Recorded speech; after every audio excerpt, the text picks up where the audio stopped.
Hello, I'm Will Skolton, and I'd like to lead you on another Bible study tonight. We're going to be looking at Ephesians 2. How many times do you hear your pastor say, "We are saved by grace through faith"? Really? Do they know the context of Ephesians 2? Who it's being talked about? It's not talking to us. It's not about us. It's about Israel when they're in Egypt. Okay? And then we'll read something in here about like the rest of mankind, and we'll just see what the context is in here, but it doesn't pertain to us today. Okay, so see if you agree with what I say. Don't be afraid to comment either way. Iron sharpens iron. Let's get people's thoughts out here. Okay, so let's get started. Okay, so get your favorite Bible out. This is the ESV. Sometimes you just got to read different translations and different things will click in your head. Okay, so the title of this is By Grace Through Faith. So I'm going to read some, and then I'll probably stop and talk and maybe show you some other scriptures to show you what I'm talking about. Faith, I got another video out. Faith has to do with Torah flowing out of our heads. Is that what we're taught in church?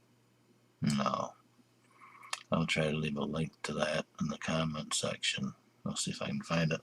I'll probably leave other ones too, but anyway, let's get started. And you were dead in the trespasses and sins in which you once walked, following the course of this world, following the prince of the power of the air, the spirit that is now at work in the sons of disobedience, among whom we all once lived in the passions of our flesh, carrying out the desires of the body and the mind, and were by nature children of wrath, like the rest of mankind. The rest of mankind. What happened? I remember when the children of Israel were in Egypt, and Moses was trying to get the Israelites out of Egypt. Okay. Yahuwah chose Israel to be set apart, to be a holy nation, didn't he?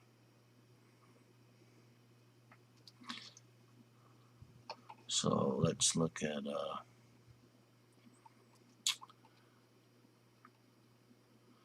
Deuteronomy 32, verse 8.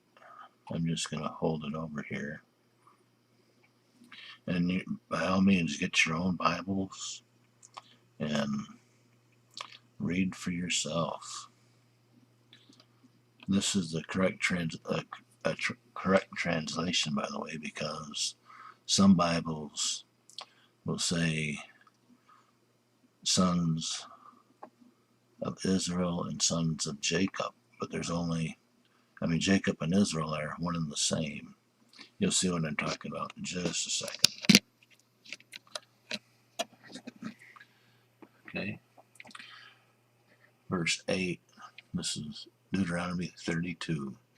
When the Most High gave to the nations their inheritance, when he divided mankind, he fixed borders of the peoples according to the numbers of the sons of Elohim.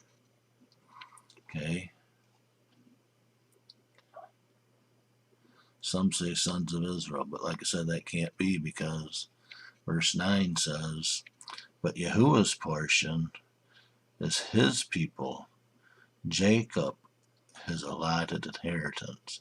So that'd be one and the same, right? So it's the sons of Elohim. Okay? Do you get that? Okay, let's go back to where we were.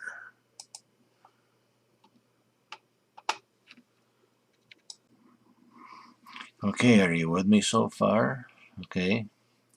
The Most High divided up the nations, the rest of mankind. Okay, now we'll start verse 4.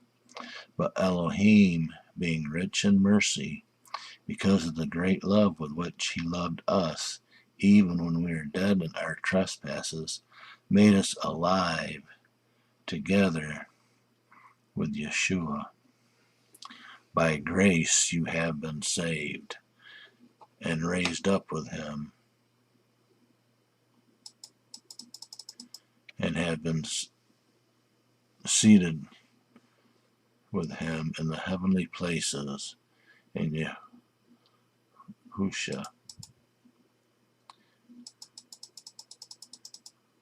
so that in the coming ages he might show you the immeasurable riches of his grace and kindness toward us in Yahusha. Okay? This is all talking about Israel. Okay? It's not talking about the nations, not talking about the church. Okay?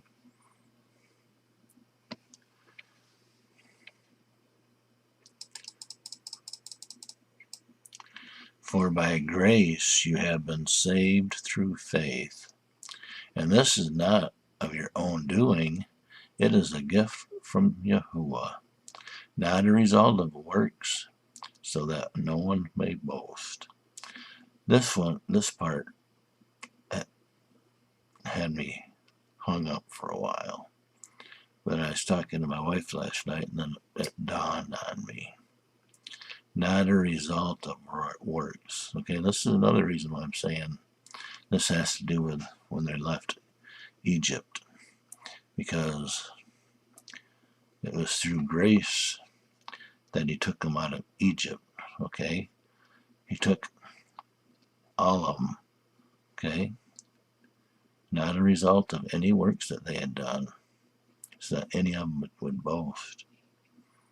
It was a gift from Elohim. Does that make sense?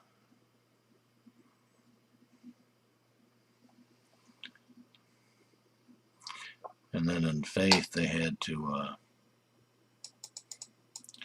do something that was an abomination in Egypt. They all had to kill a lamb and put the blood around their doorpost, didn't they?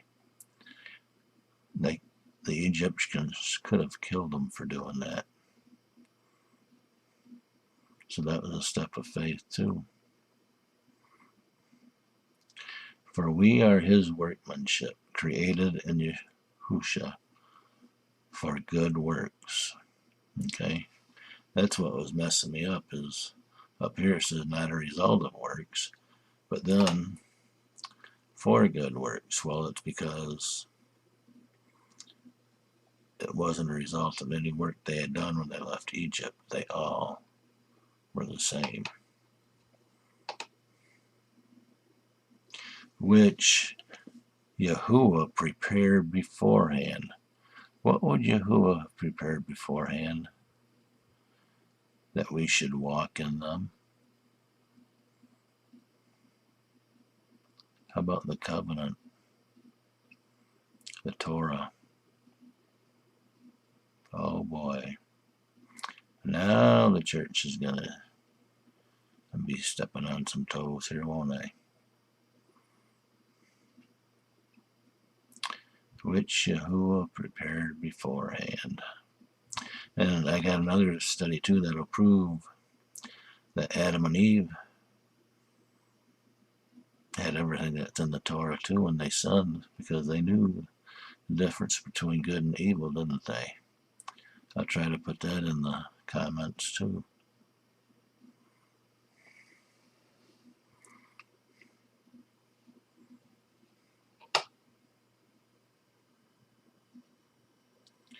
And then, remember, the northern 10 tribes fell away. Okay? One in Yahusha. Therefore, remember that at one time you Gentiles in the flesh, called the uncircumcision, by which the circumcision which is made in the flesh by hands, remember at that time you were separate from Yahusha, alienated from the commonwealth of Israel,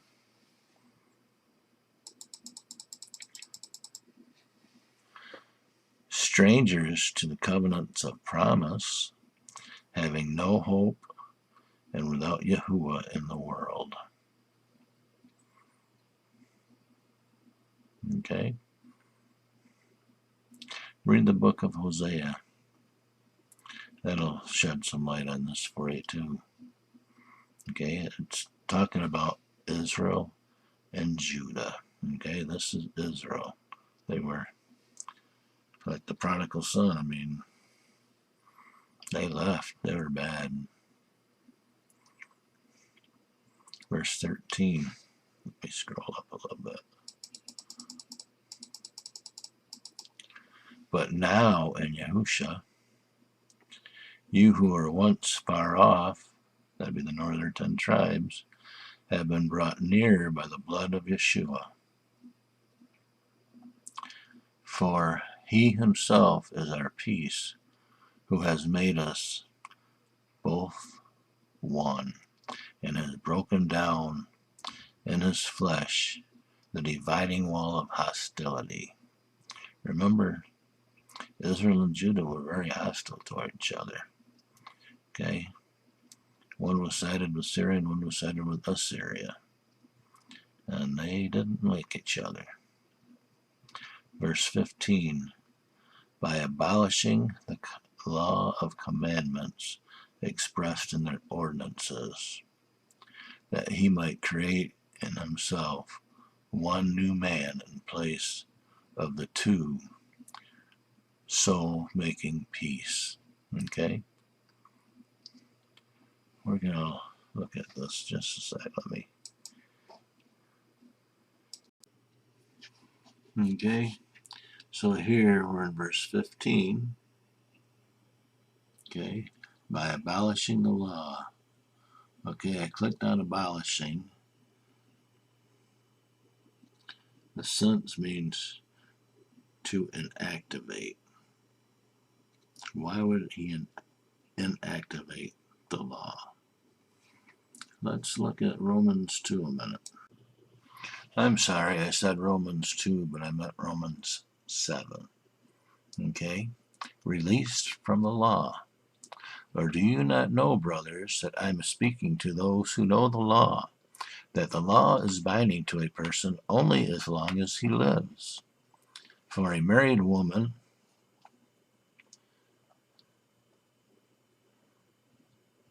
is bound by the law to her husband while he lives.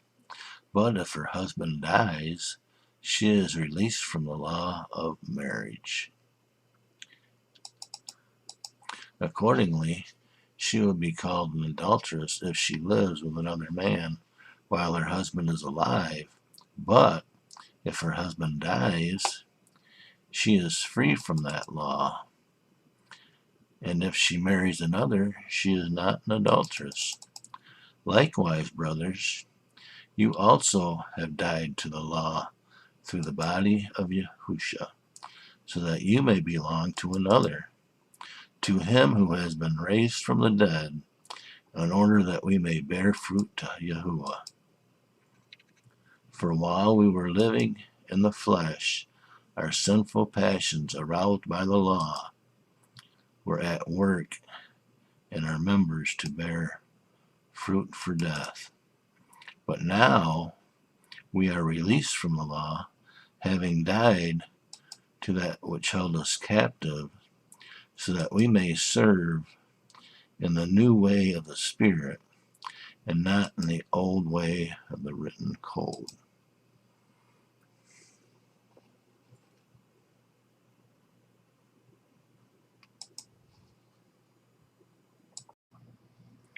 Okay, so here we are back in verse 15 again. By activating the law of commands expressed in ordinances, that he himself, one new man, in place of the two, so making peace, and might reconcile us both to Yahuwah in one body through the cross, therefore killing the hostility. And he came and preached to those who were near and to those who were far off. Okay? Judah was near, the northern 10 tribes were far off.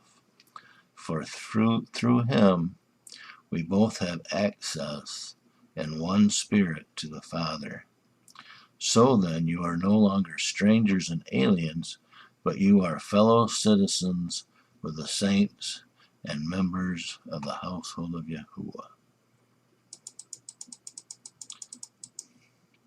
built on the foundation of the apostles and the prophets, Yahuwah himself being the cornerstone, in whom the whole structure, being joined together, grows into a holy temple of Yahuwah.